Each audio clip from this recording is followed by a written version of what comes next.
Well, a new trailer for Persona 5 has finally come out, and if I was to sum up my reaction to it in one word, it would probably be...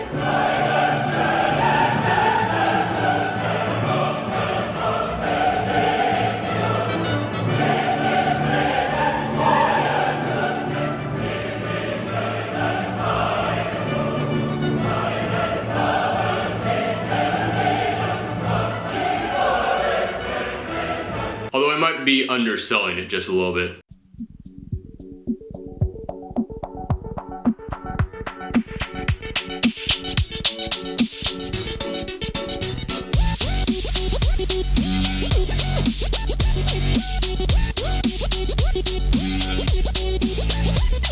Yes, hi there folks, and welcome to another Thorgy's Theories about the new Persona game. And before I begin, I just gotta say thank you to every single person out there who has watched my other Thorgy's Theories Persona videos and who has stuck around and subscribed to support this channel, because holy cow, those are easily the most popular videos on this channel. They have blown up. They are huge in comparison to everything else on this channel, so I thank you guys for watching them and for sticking around. Thank you so much. And to say thank you, I, of course, have another Thorgy Theory video about the new Persona trailer that came out.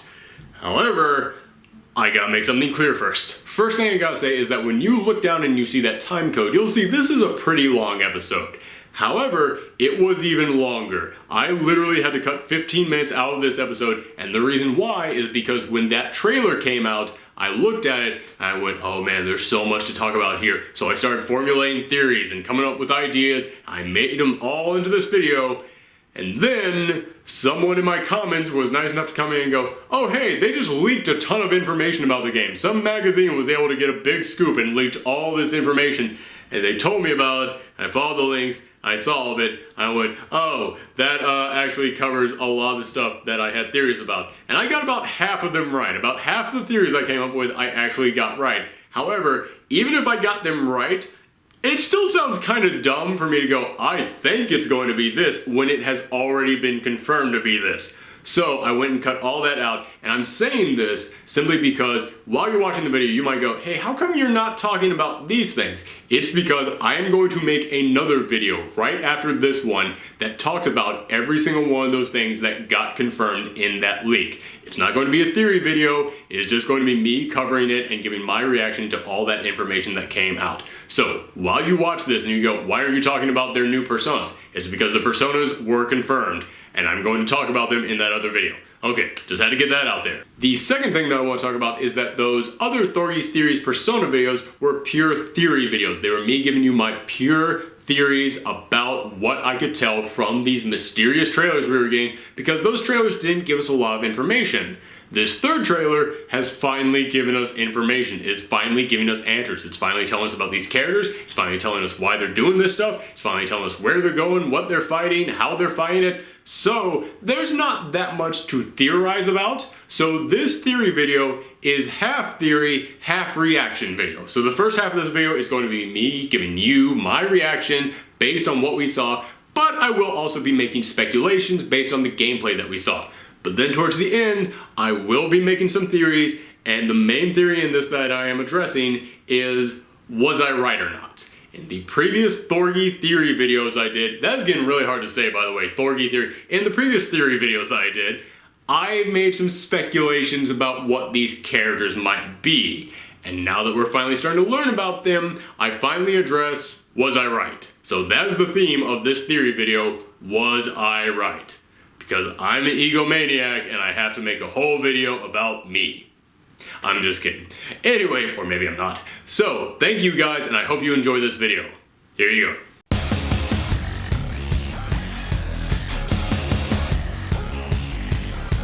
go. Okay, first thing we have to talk about is that we finally got some character information in this. For the longest time, these trailers have been trying to be as mysterious as they possibly could, not giving us any characters or story ideas, and finally we get to meet the protagonist, whose name is the protagonist. But I mean, come on guys, it's a Persona game. You knew he was not going to actually have a name. And oh, what's his backstory? Oh, he's 16 years old, and he's a second-year high school student, and he just transferred to the high school. Oh my goodness, this is not at all the same as all the other characters. But I say that jokingly, folks, because we all knew it was going to be the exact same thing. That's kind of why we like these Persona games. The protagonists are meant to be kind of blank slates so that you can fill it in. Although this protagonist does indeed have a lot more personality than the previous ones, because it says that he is very calm and quiet and collect when he is at school. But as soon as he starts leading the Phantom Thieves at night, his personality changes. Which, as I have mentioned in my previous theory videos, this has something to do with his persona coming out. I don't know if the persona is controlling him or it's showing a different side to him when it comes out, but it has to be connected. Next up, we got introduced to his two assistants, and I'm not gonna lie to you guys, I was convinced that these two were going to be brother and sister. I mean, I thought they were going to be twins or something, because they're two high school students in Japan who have blonde hair and want to team up with you to go out and commit crimes. They seem to have too much in common to not be related, but turns out I was wrong about that. The boy's name is Ryuji Sakamoto, and he's basically evil Kanji. Okay, maybe not evil, but he does share a lot in similarity with Kanji. The official description that I have is that he stands out with his wild behavior and seems to be a quote-unquote problem child even within the school. More than often, his problematic behavior imposes on the hospitality of the teachers and the advisors. He previously did not behave this way, but currently he does, but the origin of his bad behavior is currently unknown. Alright, like I said, it's basically evil Kanji. It's basically that guy who's really good, but he's got a mean side to him, and everybody focuses on that, except that this guy seems like that mean side isn't so much a misunderstanding like it was with Kanji. It seems like something actually did change him into the person he is now. But something tells me that throughout the course of this game, you are going to learn what that was, and you're going to try and help him overcome it, hopefully through the use of a social link. Just putting that one out there. Next up, the girl is named Anne Takamaki. It says that she's a quarter American, so she doesn't really fit in at her school because she doesn't look like everyone else there. Aside, oddly enough, from the guy who she's committing crimes with, but I'm putting that out of my mind. I'm dropping the whole brother-sister thing. That's gone. Okay. Anyway, focus. Okay, it says that she is quarter American and she doesn't fit in with everyone, and because of this, a bunch of rumors are starting to circulate, and they don't know whether or not these rumors are true. Okay, so far, all three of these people have mysterious backgrounds.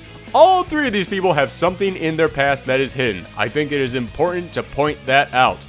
Also, I noticed there's a theme about rumors being spread about our protagonist, but I'll get into that more later. Also, we got some information on the talking cat from your crew, Morgana, which means that this character is going to be a girl.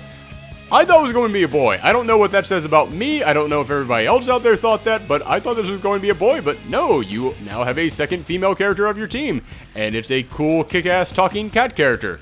I think that's pretty awesome. So okay, those are the characters, and I think each of them look great, and I loved hearing them talking here. I think the voice actors sound amazing, which honestly isn't going to affect me that much because I always play the game in English, but if you're one of those people who are like, no, I want to play the Persona games in Japanese, you're in for a treat because each of those people sounded great in this trailer. But okay, before we start talking about the story and what we finally learn about this game, let's look at the meat and potatoes of this trailer. Let's look at the things that we can tell for certain, like the gameplay.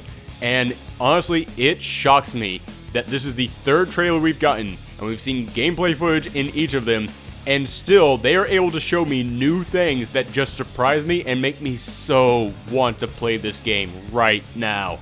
But okay, as far as gameplay goes, it looks great. I love that these castles, these dungeons, they're no longer just a flat floor that you are running across. They look interactive. They look like you can hide places. Like at one point you see yourself running around outside of the castle and actually climbing up it from the outside. That seems fantastic. It actually looks like you're breaking into these places. It looks like they are actually taking their time to construct clever levels. And it's not just running around the level either. They're actually putting in here like little mini games and little challenges that you have to run around. Like at one point we actually see you running down the stairs being chased by a giant boulder. And that looks great, but here's the thing that really caught my eye. There is actually a moment in which you have to sneak through what looks like a kitchen and you get transformed into mice. And all you have to do is just avoid being noticed. That looks fun, and that looks clever, and that looks new to me. And also, it raises a lot of possibilities. Hear me out on this. You get transformed into something new in order to complete this new little mini game. If you can be transformed into different things to complete different games, that means they can put in here any type of minigame or puzzle or little dungeon quest that they want, because if it's like, oh, well, that doesn't fit in this game, boom, they just transform you into something new, and now it's like, alright, now you have to do it because that is what you have been transformed into. Oh, there's a door you can't get around, but there's a tiny little hole on the floor, bam, you're transformed into a snake, you gotta slither through, find your way through some kind of a puzzle, and then bam, you're on the other side. Oh, you gotta spy around and see where the next entrance is on the castle, bam, you transform into a bird, you fly around, boom, you spot it, you're back to normal. This opens up a whole new range of possibilities of things that you can do in this game, and I'm looking forward to it. Or there's another part in which you're just jumping into paintings and running around, which, honestly, I don't think that's really going to be any kind of new type of gameplay. I think you are just literally going to be running from one to the next. But it looks really cool, and it's really imaginative, and it's really showing off the art style, and I love that they are doing stuff like that. That they are actually stopping to think, how cool can we make this level look? And the answer is pretty darn cool. But speaking of minigames, they're no longer just in the dungeons. There's actually now stuff in the real world that you actually are going to have to work at, and it is not going to be simply just, oh, I ate a bowl of soup and now my courage is up. Oh, I read this book and now my persistence is up. No, it looks like there are actual mini-games in here that you have to work at in order to increase your stats. We see you at the batting cage, we see you practicing martial arts, and it is clear that you are not just going to go in there, do this little cutscene, and then bam, you're there. You are actually going to have to play a game, and these are definitely linked to your stats. I am convinced of this. However, the stats that you always increased in the previous games were always emotionally and mentally based. I don't really see how batting practice is going to increase that, unless it's maybe persistence. After seeing these two mini games, I have a suspicion that the stats in this game that you're increasing aren't just mental, but maybe physical as well. Perhaps in order to lift a heavy enough weapon, you don't just have to have the money to buy it, but you also now have to make yourself strong enough to pick it up. I think that adds a whole new dimension to this game, and honestly, I'm curious to see what they could do with that. Now, the only piece of gameplay that I haven't seen so far that has me concerned is I still haven't seen social links. And I know that social links have been confirmed. They have said that there will be social links in this game. Everyone was nice enough to remind me of that in all the previous Persona videos I've made. However, it does have me confused as to why they have not shown it off yet. Is it because it's just going to look exactly the same and they're like, no, we only want to focus on the new stuff? Or is it going to look completely different, and they're waiting to surprise us with it later on? I have no answer to this, I just think it's an interesting thing to ask. And aside from the gameplay, the presentation also is just stunning. I love the action and the range of emotions that the graphics in this game are capturing. They look amazing to me.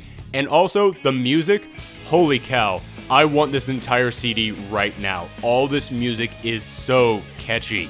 Seriously, every single one of these trailers has had a different song in it, and every single one of them has been a hit. I can see myself humming that as I play this game over and over and over again.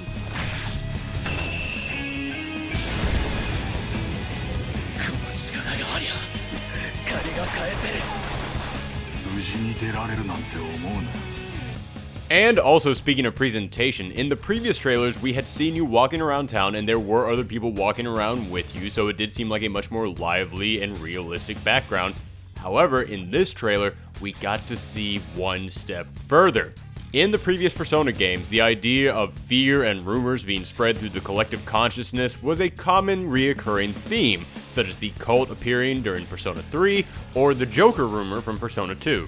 Well, in this game, they take it one step further and actually make that idea of rumor and fears being spread throughout the community is an actual part of the gameplay. As you're walking through the crowds, you actually see people talking about a recent incident, and I will definitely talk about that incident later on in this review, but you see them actually talking about, you don't have to stop and actually engage them. It is actually like you are walking through a crowd. Before, you would have to just walk up to people and actually talk to them, and they would say, oh, I'm worried about the fog in this city. Here, it's going on around you. It really does feel like all the minds of everyone in the community are coming together, and that's kind of what you have always been fighting in these games, and that leads me to the first big reveal that we get in this trailer. Yes, this trailer starts off with you running down a pyramid as it's collapsing, And as it goes on, you stumble across a giant castle in the middle of the city, and later on you're running through some futuristic high-tech world. These are clearly the dungeons that we are going to be crawling through in this game, and in the previous games they always had names. We finally get the name of them in this game. They are going to be called palaces. And they specifically mentioned that these palaces are worlds given form through warped desires. In other words, just like with the Midnight Channel or with Tartarus, they're the subconscious of everyone in the community. So the more freaked out everyone gets by the events going on in this game, as you just saw in those crowd scenes, it will definitely play an effect on these palaces. And it shows that the way that you will travel to these palaces is through some kind of an app on your phone.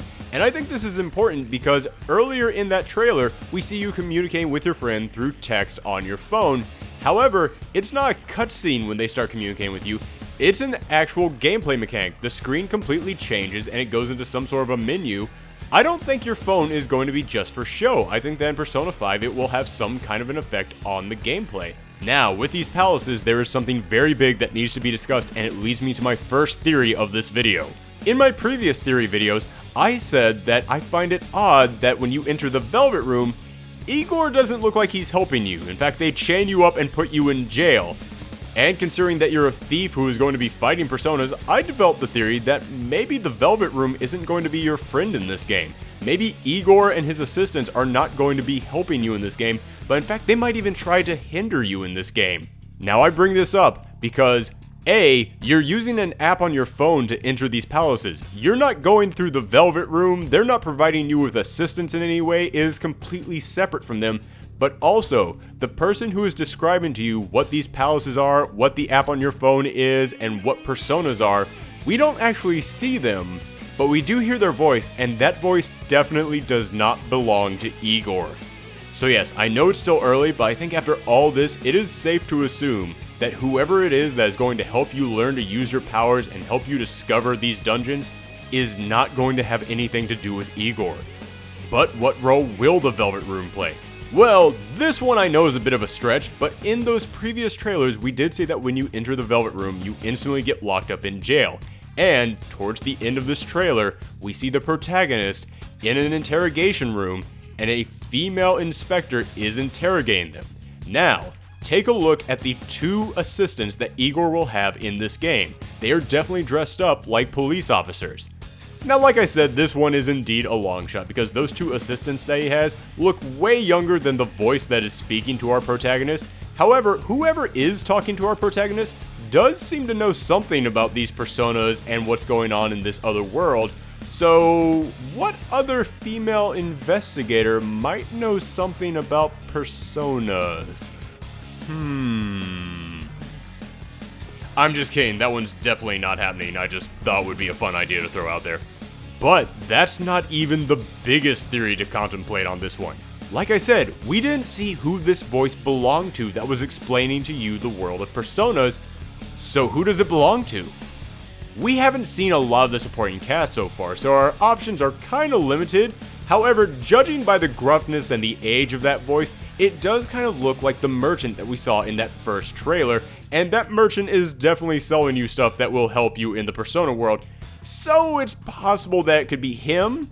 However, in that second trailer, we did see another male character who was dressed all in white, and they had this very mysterious air to them, like they knew more about the Persona world or they were more mature and experienced than our protagonist. So, I don't think it would be too much of a stretch to say it was them, because judging by the way this character is talking in this trailer, they definitely have some kind of a history with this Persona world. They have definitely already used personas themselves. And as the trailer goes on, we get to see this character appear and whip out his own persona, but we see them use it in a very different way. They don't just summon their persona, they get the mask on their face like all the other characters get. However, they then rip the mask off their face, leaving a blood trail across their eyes, just like we saw in that very quick glimpse of the second trailer of the protagonist. Now, back in that video, I theorized that ripping your mask off would be the way that you would free yourself from the control of the personas, or it would be your way of kind of returning to your normal life back from the Persona world.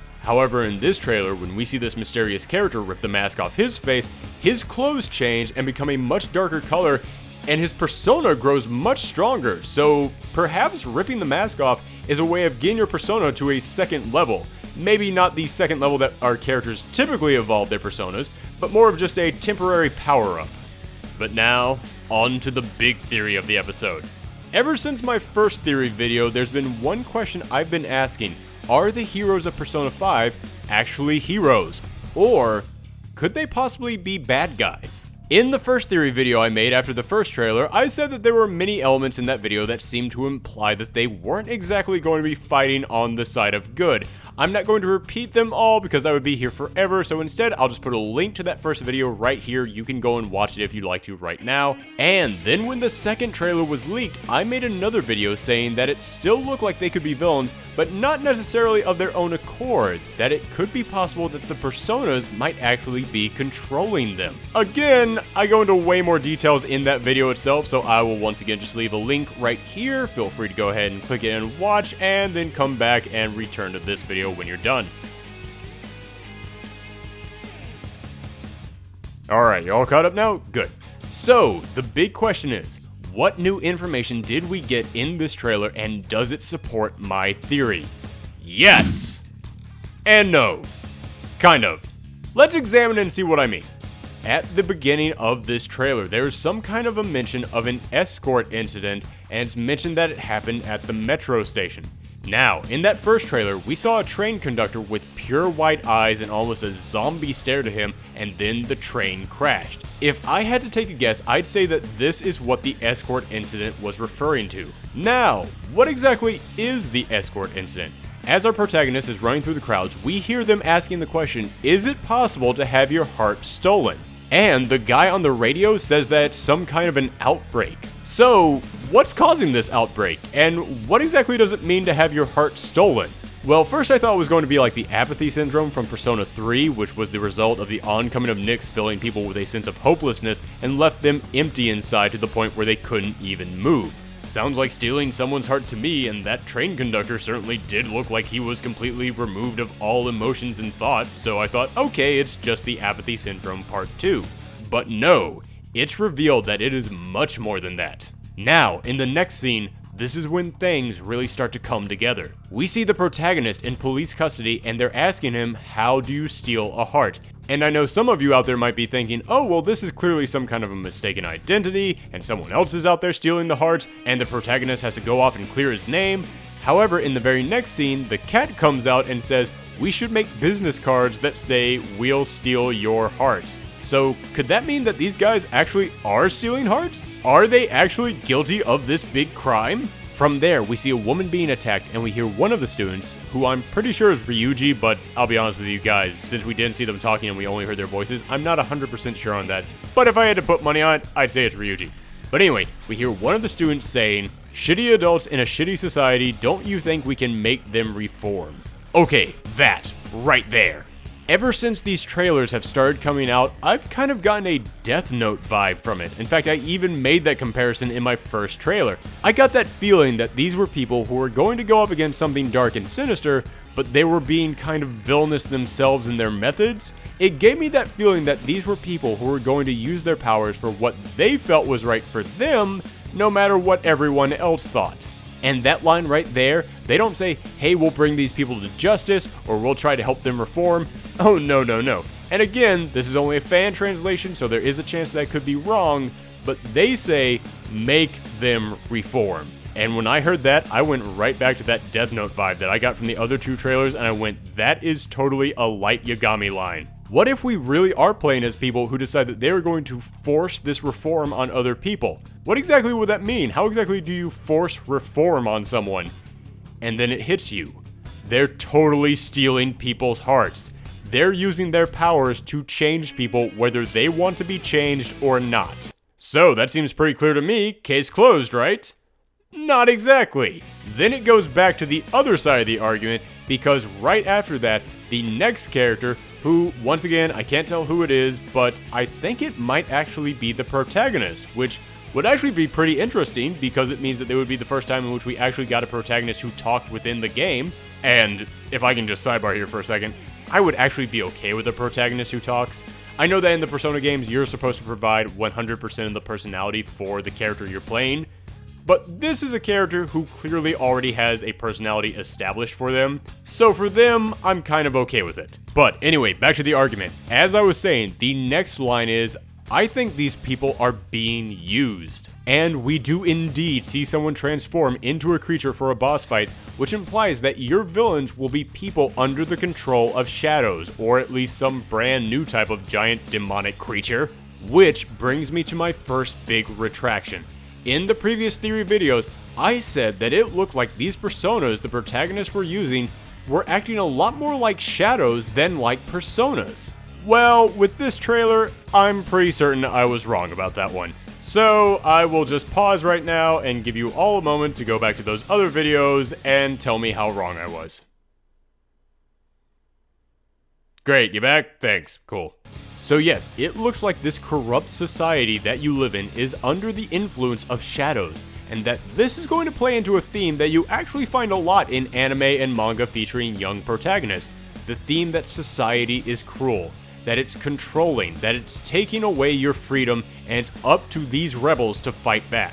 And in this trailer, especially at the end, we really do see the pressure from this society pushing our heroes down. So maybe they're not villains. Maybe they really are justified in rebelling. Maybe this is far less the Death Note style of story of someone using their powers for themselves to enact justice as they see fit, and more of a V for Vendetta style story of a hero challenging an unjust world. Which is what I would say, except that then the argument goes back again to our last little bit of gameplay footage. Remember when we saw that our heroes would be fighting personas instead of shadows in this game, and in a previous video I mentioned that it was like the previous Persona games where you would probably end up having to convince these personas to fight alongside you and recruit them. Well, here we finally see our heroes snatching up one of the personas and it turns into a mask. And that's when something clicked and it all started to come together for me.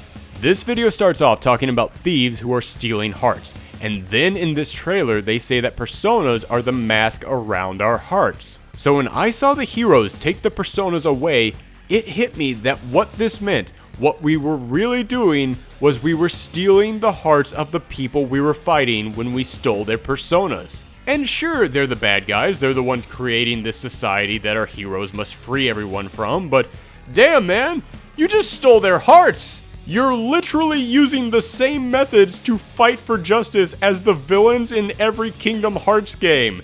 That's kind of extreme. But that's when I thought about more. Maybe we aren't really stealing their hearts and leaving them as empty, soulless zombies. Maybe when we take the personas, we just release their hearts and free them from the control of these evil personas. And maybe there actually is a villain. Maybe there actually is some other evil persona user like Strega from Persona 3, and they're using this same method, except they're doing it with a lot more extreme prejudice, and they're flat out stealing hearts when they do it. So maybe you really are the heroes and you're going out there trying to save the day, but each time I watch this, and then look back at the previous trailers, I just can't shake it that these characters have that feeling of, we do not give a f***. Even in this one, that smile the protagonist gives at the end, there's something sinister to it. And in the last video, I did point out that it really looks like your persona has something malicious to them, and it does look like there are times in which it takes full control of you, so maybe when it does this, it is forcing you to exercise your opponents of their hearts. So, here is the big question. After seeing all this, after taking all of this in, and after taking in everything that we have witnessed in all these trailers, what is the conclusion? Do I still think that they're villains? Do I think that they're evil? Honestly, after this third trailer, no, I don't. But that doesn't mean I think that they're the good guys either. After watching this third trailer, I'd say that these guys come off far more as chaotic neutral than evil. They're just guys trying to do what they think is best for themselves. At best, they're chaotic good. They are trying to do something good, but they don't care what methods they use to achieve it. I think that yes, it does look like they are trying to rebel against an unjust society, but kind of in that same way the Punisher is trying to be a hero. These aren't the heroes of Persona 4, where it's, hey, we'll catch the killer and bring him to justice. No, this is, oh, we're using our power to clean up the world however we see fit, and we'll take out whoever is in our way to achieve it. So, I know the game still hasn't come out, and I am sure that when it does, I will be proven completely wrong, and I will find them to be something completely new that has not been revealed to us. But it is still fun to speculate. I love making these videos, just looking at these trailers and trying to dissect them, and after months of making all these videos, I'm going to say that they're not heroes, not villains. They come across just more as pure anti-heroes rebelling against the law. And they may or may not be controlled by their personas. And that's my theory, and I'm sticking with it until the next trailer comes out, which will inevitably change the way that I see everything again. And I can't tell you how much I'm looking forward to that. Because as I said, these theories are all just for fun, and I had so much fun making this one, and I hope that you had fun watching it. So, make sure to tell me down in the comments, what are your theories that you now have about the Persona game based on this new trailer? And again, if you want to see those previous 2 Persona videos that I made, click those links right there. They will take you to both of them. I hope you enjoy them. And if you do like them, make sure to hit that thumb up, leave a comment, tell all your friends, and hit that subscribe video. As we get closer and closer to the release date, I will be making more videos about this. And if you just enjoy anything else from the world of geekery, well, every single week I make fun videos about movies, comic books, video games, anything you can think of. So, thanks again for tuning in, and I'll see you when the next trailer comes out.